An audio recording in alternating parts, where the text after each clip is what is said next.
Hello दोस्तों, नमस्कार। दोस्तों, आज हम लोग जीके का अगला पार्ट पढ़ने वाले हैं। आज भी बहुत ही महत्वपूर्ण प्रश्नों का संग्रह है। तो आइए दोस्तों, बिना देर के हम लोग वीडियो की शुरुआत करते हैं। दोस्तों, सबसे पहला क्वेश्चन है, ग्रीन हाउस गैस की संकल्पना जोसेफ फोरियर ने दिया था। ग्रीन हाउस गैस की संकल्पना जोसेफ फोरियर ने दिया था। अगला क्वेश्चन है कि ग्रीन हाउस प्रभाव क्या है, तो वैश्विक ताप में वृद्धि। अगला क्वेश्चन है कि दोस्तों ग्रीन हाउस गैसें कौन कौन होती हैं? जल वाष्प, carbon dioxide, methane, oxygen, nitrous oxide और क्लोरोफ्लोरोकार्बन, ये है। क्वेश्चन अगर पूछा जाए सर्वाधिक मात्रा में ग्रीन हाउस गैसें कौन है, तो सबसे पहले आएगा जल वाष्प। जल वाष्प बाद कार्बन डाइऑक्साइड, उसके बाद मीथेन, उसके बाद ऑक्सीजन, उसके बाद नाइट्रस ऑक्साइड, उसके बाद क्लोरोफ्लोरोकार्बन। दोस्तों अगला क्वेश्चन है कि अम्ल वर्षा वायु प्रदूषण के कारण होती है।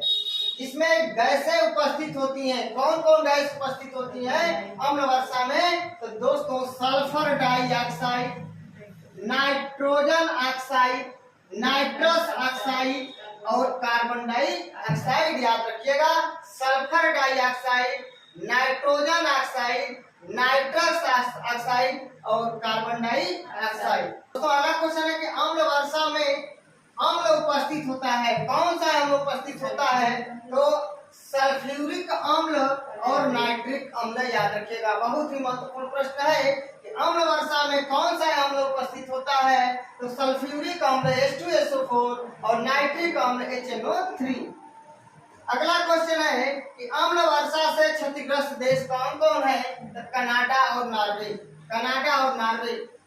दोस्तों अम्ल वर्षा से सर्वाधिक प्रभावित देश कौन है? तो नॉर्वे है।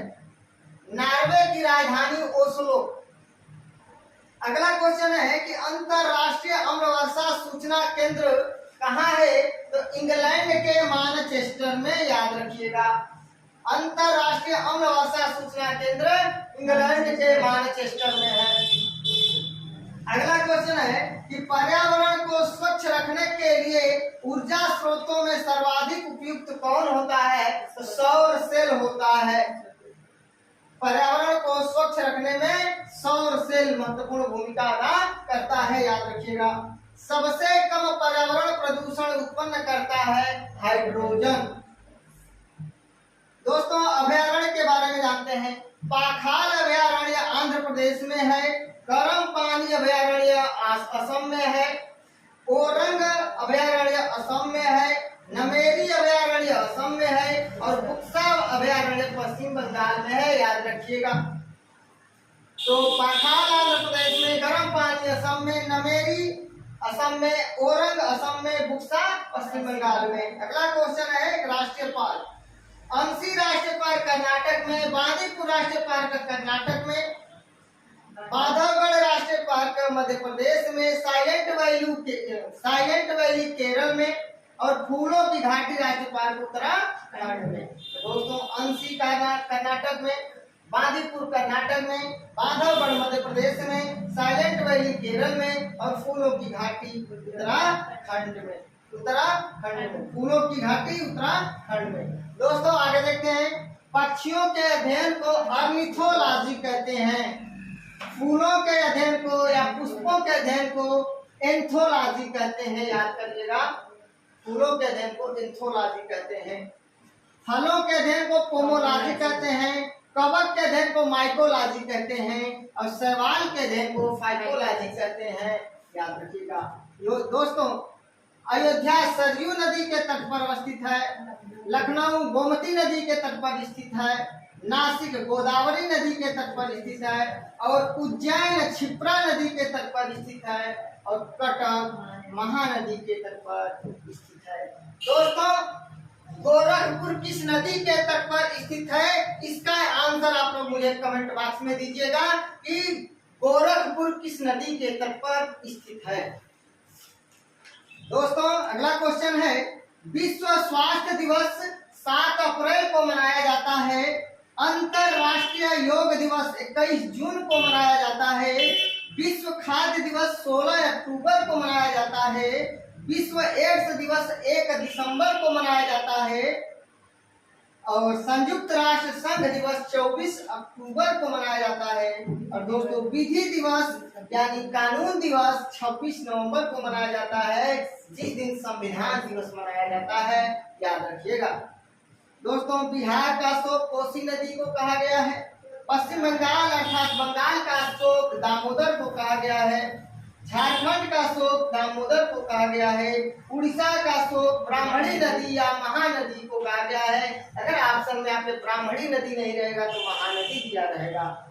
दोस्तों असम का शोक ब्रह्मपुत्र नदी को कहा गया है और चीन का शोक वांगहो नदी को कहा गया है।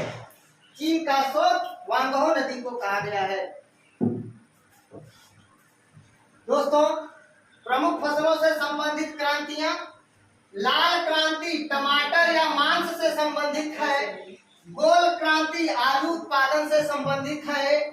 गुलाबी क्रांति प्याज उत्पादन से संबंधित है या झींगा मछली से संबंधित है, याद रखिएगा।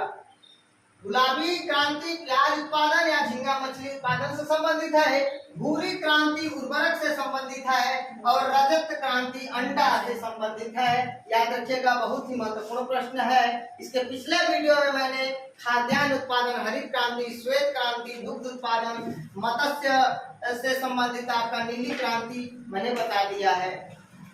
दोस्तों राष्ट्रीय ध्वज को संविधान सभा द्वारा कब बनाया गया? तो 22 जुलाई 1947 को राष्ट्रीय ध्वज को संविधान सभा द्वारा कब बनाया गया? 22 जुलाई 1947 को।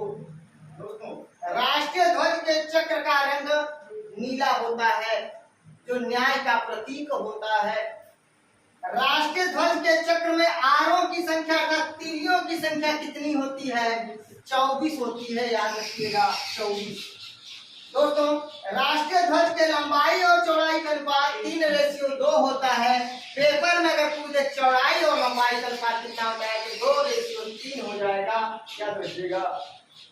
दोस्तों गांधी जी को राष्ट्रपिता सुभाष चंद्र बोस ने कहा, गांधी जी को राष्ट्रपिता सुभाष चंद्र बोस ने कहा जब 21 अक्टूबर 1943 को सिंगापुर में अस्थायी सरकार का गठन कर रहे थे, उस समय उन्होंने गांधी जी को संबोधित करते हुए कहा कि हे भारत के राष्ट्रपिता, स्वतंत्रता की अंतिम लड़ाई, अंतिम जंग छिड़ चुकी है और इस लड़ाई में हम आपके आशीर्वाद के, आपके शुभकामनाओं के आकांक्षी हैं।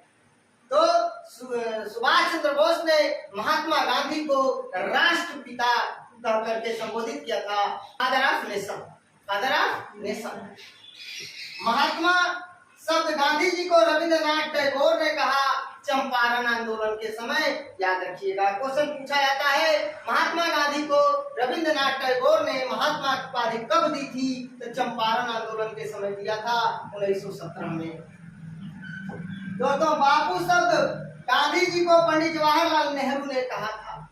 गांधी जी को जवाहरलाल नेहरू प्यार से बापू कहते थे, याद रखिएगा। One man boundary force Gandhi ji को लॉर्ड माउंटबेटन ने कहा था, याद रखिएगा। One man boundary force Gandhi ji को लॉर्ड माउंटबेटन ने कहा था।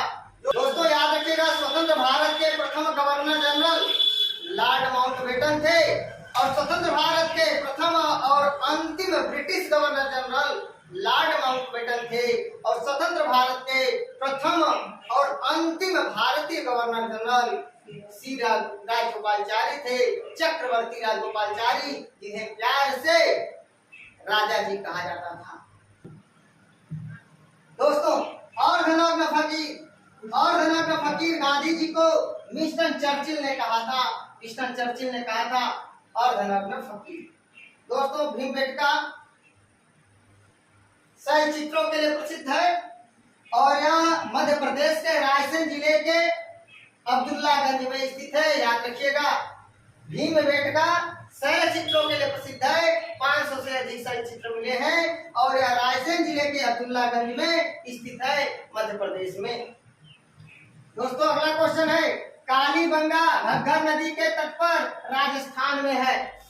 कालीबंगा घग्गर नदी के तट पर राजस्थान में है। कालीबंगा का अर्थ होता है काले रंग की चूड़ियां। कालीबंगा का अर्थ होता है काले रंग की चूड़ियां। मैंने इसका ट्रिक बताया है। काला घर, काला से कालीबंगा, घर से घग्गर, और काले घर में बीबी ने अमला को थप्पड़ मार दिया तो बीबी लाल बीके थापड़ और अमला नंद घोष, याद रखिएगा। दोस्तों राखी गढ़ी घग्गर नदी के तट पर स्थित है, हरियाणा में स्थित है, याद रखिएगा।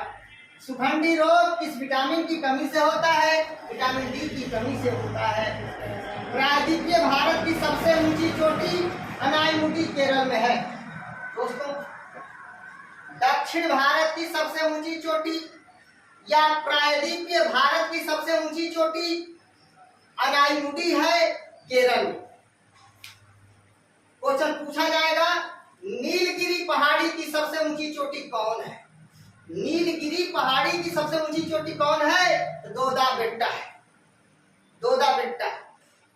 और ये नीलगिरी पहाड़ी कितने राज्यों में फैला है? 3 राज्यों में फैला है, कर्नाटक, केरल, तमिलनाडु। कके इसका ट्रिक मैंने बताया, कके कर्नाटक, केरल और तमिलनाडु। अगला क्वेश्चन है दोस्तों, मुनिंगला दर्रा कहाँ है? उत्तराखंड में। सेला दर्रा अरुणाचल प्रदेश में। बुमला दर्रा अरुणाचल प्रदेश में। लिपुलेख दर्रा उत्तराखंड में, याद रखिएगा, बहुत ही महत्वपूर्ण है। अगला क्वेश्चन है दोस्तों, नाबार्ड, यानी NABARD, नाबार्ड। नाबार्ड क्या है? नाबार्ड दोस्तों एक कृषि के लिए किसानों को ऋण देता है, ऋण उपलब्ध कराता है। तो नाबार्ड का फुल फॉर्म पेपर में पूछा जाता है, national bank for agriculture and rural development. NABARD का full form national bank for agriculture and rural development. दोस्तों भारतीय कृषि और ग्रामीण विकास बैंक, इसकी स्थापना शिवारमन समिति की सिफारिश पर 12 जुलाई 1982 को हुआ। दोस्तों नाबार्ड की स्थापना 12 जुलाई 1982 को शिवारमन समिति की सिफारिश पर हुआ और इसका मुख्यालय मुंबई में है। इसका मुख्यालय मुंबई में है। तो इसी के साथ आइए दोस्तों मैं आप लोगों को फटाफट रिवाइज करा देता हूँ। ग्रीन हाउस गैस की संकल्पना जोसेफ फोरियर ने दिया था। ग्रीन हाउस प्रभाव से तात्पर्य वैश्विक ताप में वृद्धि से है। ग्रीन हाउस गैस से जल वाष्प, carbon dioxide, methane, oxygen, nitrous oxide और क्लोरोफ्लोरोकार्बन है। अम्ल वर्षा वायु प्रदूषण के कारण होती है, जिसमें sulphur dioxide, nitrous oxide, nitrogen dioxide और कार्बन डाइऑक्साइड उपस्थित होते हैं। दोस्तों अम्ल वर्षा वायु प्रदूषण के कारण होती है, जिसमें sulphur dioxide, nitrogen dioxide, nitrous oxide और कार्बन डाइऑक्साइड उपस्थित होता है। अम्ल वर्षा में अम्ल उपस्थित होता है, कौन कौन? सल्फ्यूरिक अम्ल और नाइट्रिक अम्ल। अम्ल वर्षा से क्षतिग्रस्त देश कनाडा और नॉर्वे है। अम्ल वर्षा से सर्वाधिक प्रभावी देश नॉर्वे है। अंतरराष्ट्रीय अम्ल वर्षा सूचना केंद्र मैनचेस्टर इंग्लैंड में। पर्यावरण को स्वच्छ रखने के लिए ऊर्जा स्रोतों में सर्वाधिक उपयुक्त सौर सेल है। सबसे कम पर्यावरण प्रदूषण उत्पन्न करता है हाइड्रोजन। पाखाल अभयारण्य आंध्र प्रदेश में, गर्म पानी अभयारण्य असम में, ओरंग अभयारण्य असम में, नमेरी अभयारण्य असम में, बुक्सा अभयारण्य पश्चिम बंगाल में, अंशी राष्ट्रीय पार्क कर्नाटक में, बांदीपुर राष्ट्रीय पार्क कर्नाटक में, बांधवगढ़ राष्ट्रीय पार्क मध्य प्रदेश में, साइलेंट वैली राष्ट्रीय पार्क केरल में और फूलों की घाटी राष्ट्रीय पार्क उत्तराखंड में। दोस्तों पक्षियों के अध्ययन को ऑर्निथोलॉजी, फूल के अध्ययन को एंथोलॉजी, फलों के अध्ययन को पोमोलॉजी, कवक के अध्ययन को माइकोलॉजी और शैवाल के अध्ययन को फाइकोलॉजी कहते हैं। मस्तिष्क के अध्ययन को फ्रेनोलॉजी कहते हैं। बागवानी को हार्टिकल्चर कहते हैं। सब्जियों के अध्ययन को ओलरीकल्चर कहते हैं, याद रखिएगा। दोस्तों सब्जियों के अध्ययन को ओलरीकल्चर कहते हैं, बागवानी के अध्ययन को हार्टिकल्चर कहते हैं, मस्तिष्क के अध्ययन को फ्रेनोलॉजी कहते हैं, याद रखिएगा। अयोध्या सरयू नदी के तट पर स्थित है, लखनऊ गोमती नदी के तट पर स्थित है, नासिक गोदावरी नदी के तट पर स्थित है, उज्जैन क्षिप्रा नदी के तट पर स्थित है और कटक महानदी के तट पर स्थित है।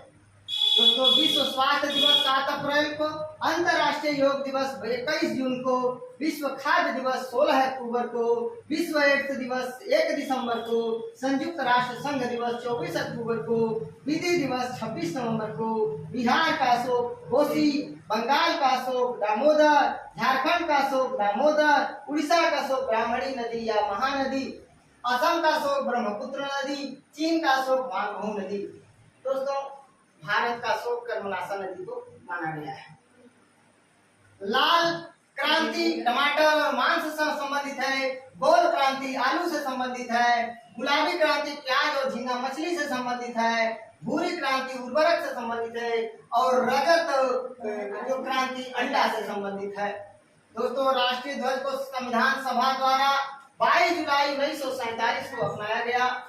राष्ट्रीय ध्वज के चक्र का रंग नीला है। राष्ट्रीय ध्वज के चक्र में आरों की संख्या कितनी होती है? 24 तीलियां होती हैं। राष्ट्रीय ध्वज के लंबाई और चौड़ाई का अनुपात 3:2 होता है।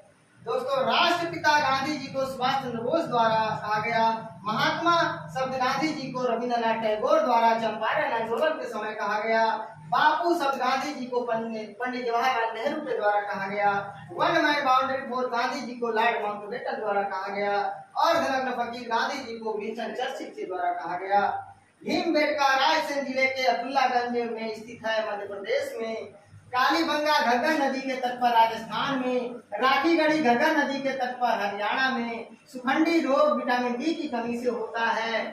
प्रायद्वीपीय भारत की सबसे ऊंची चोटी अनाईमुखी है, केरल में। सेला दर्रा अरुणाचल प्रदेश में, मुनिंगला दर्रा उत्तराखंड में, हुंगला दर्रा अरुणाचल प्रदेश में, लिपुलेख दर्रा उत्तराखंड में। दोस्तों, मैंने इसका ट्री बना रखा है उत्तराखंड के दर्रों का। मूल नीति माना था उत्तराखंड के डुंगरी में। उत्तराखंड का ट्री मैंने बना रखा है, आप वीडियो जाकर देख लीजिएगा कि मूल नीति माना था उत्तराखंड के डुंगरी में। और अरुणाचल प्रदेश का मैंने ट्रिक बना रखा है कि अरुण बाबू से 5 दिया लिया। हिमाचल प्रदेश का ट्रिक मैंने लिख रखा है, रोहित बड़ा शिप देखने हिमाचल गया। तो दोस्तों, इस तरह से ट्रिक बना करके दिया गया है, आपको वीडियो देख लीजिएगा। नाबार्ड का फुल फॉर्म होता है national bank for agriculture and rural development. राष्ट्रीय कृषि और ग्रामीण विकास बैंक की स्थापना 12 जुलाई 1982 को शिवारमन कमेटी की सिफारिश पर किया गया और इसका मुख्यालय मुंबई में है। तो दोस्तों, अगर स्क्रीनशॉट लेना चाहे तो स्क्रीनशॉट ले सकते हैं।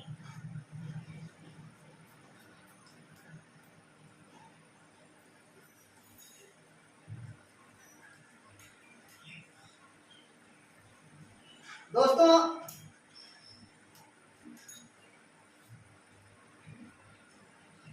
दो चार पांच प्रश्न मैं आपको रिवाइज करा देता हूं।